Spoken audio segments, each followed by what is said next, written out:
Au niveau de la conception sonore, il y a comme deux éléments fondamentaux qui cohabitent. Il y a un côté très réaliste, puis un côté plus expressionniste. C'est un espèce de jeu de faire valoir entre les deux mondes. On suit un personnage qui fait la guerre, puis on voulait se rapprocher de lui. Fait qu'il y a une première dimension qu'on a faite aujourd'hui qui est les présences de ce personnage-là, qui nous permettent en fait de se rapprocher de lui, puis de comprendre aussi que c'est ses pensées qu'on va voir.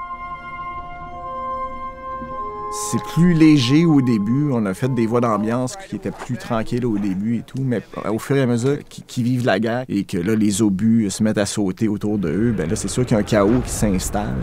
Puis l'horreur prend la place. Fait qu'il y a une construction de plus en plus intense des voix humaines là-dedans et des soldats qui la vivent.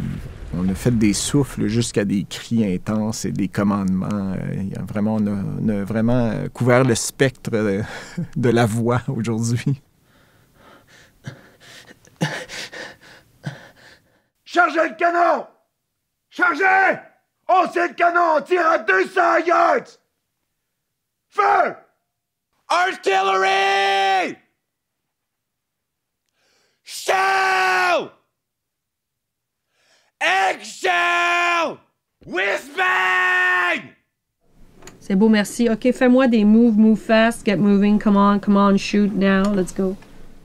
C'est un défi pour le concepteur sonore de donner du réalisme, mais sans que ça soit tout à fait possible. C'est-à-dire qu'il a fallu qu'il joue une espèce de transposition qui donne une certaine nature à son traitement sonore. Pour obtenir le son qui correspond à l'image, il est obligé de la salir un peu, c'est-à-dire d'utiliser des micros, des vieux micros qui n'ont pas les capacités aussi précises que l'équipement moderne, puis utiliser toutes sortes de subterfuges aussi. Je me rappelle même dans certaines explosions où il a utilisé des espèces de sons de radiation d'une explosion atomique, et ça se prête très bien.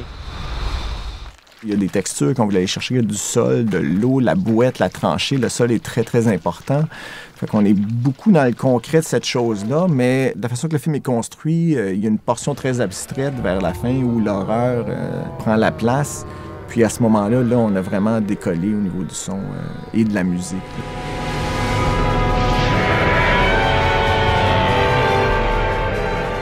Du côté de la musique, on cherchait aussi à distinguer des moments du film entre eux, c'est-à-dire qu'il y a des parties du souvenir du soldat, il y a des parties du temps réel, du temps vécu actuellement.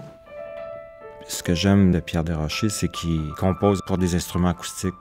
C'est de la musique aussi qui évoque une certaine forme de classicisme, mais qui est assez contemporain. Et puis j'aime beaucoup les textures qui arrivent à sortir d'instruments acoustiques. Il y a des multiplications de drames pour en faire des magmas de sons. C'est très intéressant, la manière que la musique est conçue. Le dernier, il me reste juste la 1, hein? Avec Yves. Ah, ouais.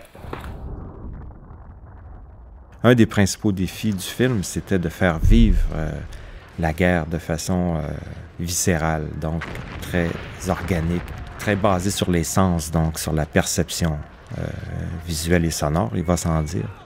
Pour qu'une scène devienne poignante, qu'elle touche au niveau de la sensation, je pense que certaines images ont besoin d'avoir un son très réaliste pour passer leur message.